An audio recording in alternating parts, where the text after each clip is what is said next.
وہ اس بل کے حق میں ڈٹے ہوئے ہیں اور آج سینٹ میں انہوں نے یہ کہا کہ چیف جسٹس کے سو موٹو کی وجہ سے پاکستان کو اربوں ڈالرز کا نقصان بھی ہو چکا ہے سیاسی کے علاوہ۔ ہم نے وہ ادوار بھی دیکھے جب آئین کے آرٹیکل 184(3) کا بے دریغ استعمال ہوا، بات بات پہ ایگزیکٹو کو کٹہرے میں کھڑا کیا گیا۔ سو موٹو کے بے دریغ استعمال نے ہمیں اربوں روپے کے میں عرض کروں گا بلکہ اربوں ڈالرز کے نقصانات بھی اس ریاست نے اٹھائے۔ آپ کو یہ بھی یاد دلاتے چلیں کہ نئی قانون سازی کے تحت نواز شریف صاحب کو از خود نوٹس پر ملی سزا پر اپیل کا حق بھی مل چکا ہے، جبکہ سابق وزیر اعظم یوسف رضا گیلانی، جہانگیر ترین اور دیگر فریقین بھی اب اپنی سزاؤں کے خلاف اپیل کر سکیں گے۔ دوسری جانب آج وزیر اعظم شہباز شریف نے سپریم کورٹ کے سینئر جو چیف جسٹس کے بعد سینئر ترین جج ہیں مسٹر جسٹس قاضی فائز عیسیٰ کے خلاف کیوریٹو ریفرنس واپس لینے کے احکامات بھی جاری کر دیے ہیں۔ شہباز شریف صاحب کے بقول ریفرنس کے نام پر جسٹس قاضی فائز عیسیٰ اور ان کے اہل خانہ کو ہراساں کیا گیا، بدنام کیا گیا۔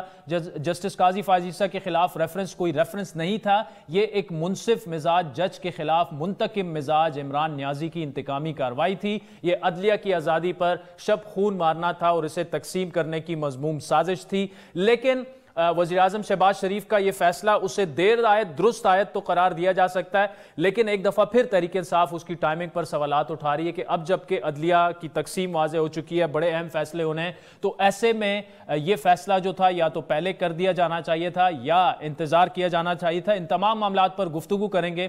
ہمیں جوائن کیا ہے پاکستان مسلم لیگ نون کے سینئر رہنما وزیر داخلہ جناب رانا ثناء اللہ صاحب نے۔ رانا صاحب بہت شکریہ۔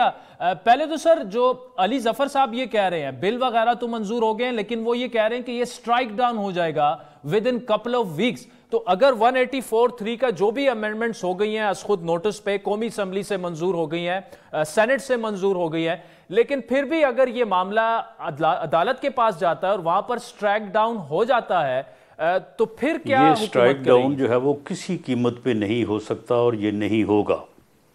یہ ان کا وہ خواب ہے جو کبھی شرمندہ تعبیر نہیں ہوگا۔ پارلیمنٹ میں اپنی جورسڈکشن میں، اپنے اختیار میں، اپنے آئینی ڈومین میں رہتے ہوئے جو ہے وہ قانون بنایا ہے جس کا آئین اسے جو ہے وہ اختیار دیتا ہے۔ تو عدالت عظمیٰ جو ہے وہ آئین کی تشریح تو کر سکتی ہے، وہ آئین بنانے کے یا قانون بنانے کے پارلیمنٹ کے حق کو جو ہے وہ کسی طور پہ جو ہے وہ اس کے اوپر قدغن نہیں لگا سکتی۔ تو یہ بڑا ہی ایک فیئر لا ہے اور یہ وقت کا تقاضا ہے اور یہ ایسا لا ہے کہ جس کی برسوں سے جو ہے وہ ڈیمانڈ ہو رہی تھی، اور اس جو آرٹیکل 184(3) ہے جس کے تحت سو موٹو نوٹس لیا جاتا رہا ہے، اس نے عدلیہ کو جو ہے وہ نہ صرف بدنام کیا بلکہ عدلیہ میں جو ہے وہ یہ جو اس وقت صورتحال ہے اس کا پیش خیمہ بھی یہی چیز ہے۔ یہ لا بہت پہلے بن جانا چاہیے تھا۔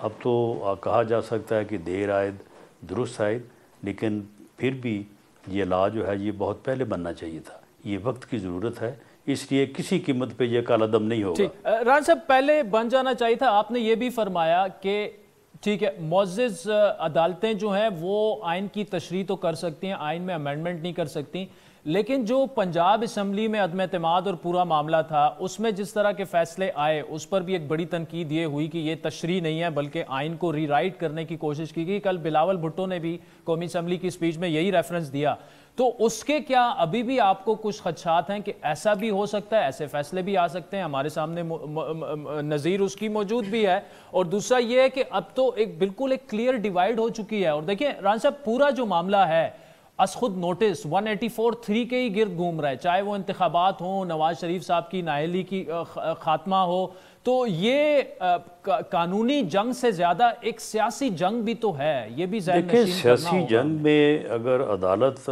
اپنے آپ کو انوالو کرے گی تو یہ بڑی بدقسمتی ہوگی، اور اس کے جو ہے وہ بڑے ہی جو ہے وہ پھر ڈیمیجنگ جو ہے وہ کانسیکوینسز ہوں گے۔ دراصل یہ جو فتنہ ہے اس ملک میں، اور اس فتنے نے پچھلے 10 سال، یہ فتنہ جو ہے یہ کوئی آج یا کل کی بات نہیں ہے، یہ فتنہ جو ہے اس نے 2014 کے دھرنے سے اپنے اس ڈرٹی ایجنڈے کے اوپر کام شروع کیا، اور اس فتنے نے ہر روز اس کے اوپر کام کیا، اور اب آہستہ آہستہ یہ فتنہ جو ہے یہ اس نہج کو پہنچ چکا ہے کہ اس نے اس ملک کے ہر ادارے میں، اس نے اس ملک کے ہر سیگمنٹ آف سوسائٹی میں جو ہے وہ افراتفری اور فساد اور انارکی کو جو ہے وہ جنم دے دیا ہے۔ یہ جو عدلیہ کے اندر جو تقسیم ہے یا وہاں پہ جو گروپنگ نظر آ رہی ہے وہ بھی اس فتنے کا ہی کیا درا ہے۔ یہ فتنہ جو ہے یہ اگر وزیر اعظم کے طور پہ جو ہے یہ ریفرنس فائل نہ کرتا قاضی فیض عیسیٰ کے خلاف تو شاید آج اس معزز محترم ادارے میں یہ صورتحال نہ ہوتی۔ اس فتنے نے جو ہے وہ اسٹیبلشمنٹ کے جو ہے وہ ایک ٹاپ عہدے کی تعیناتی کے اوپر بھی اس نے جو تماشا کیا، جو فتنہ گری کی، وہ بھی آپ کے سامنے ہے۔ اب تو معاملہ یہ ہے کہ قوم اس فتنے کا ادراک کرے، اس کی شناخت کرے اور اس فتنے کو جو ہے وہ ختم کرے۔ اس فتنے کا وجود جو ہے وہ پاکستان کی سیاست سے، سیاسی وجود جو ہے اسے مائنس ہونا چاہیے، ورنہ یہ اس ملک اور قوم کو کسی حادثے سے دوچار کرے گا۔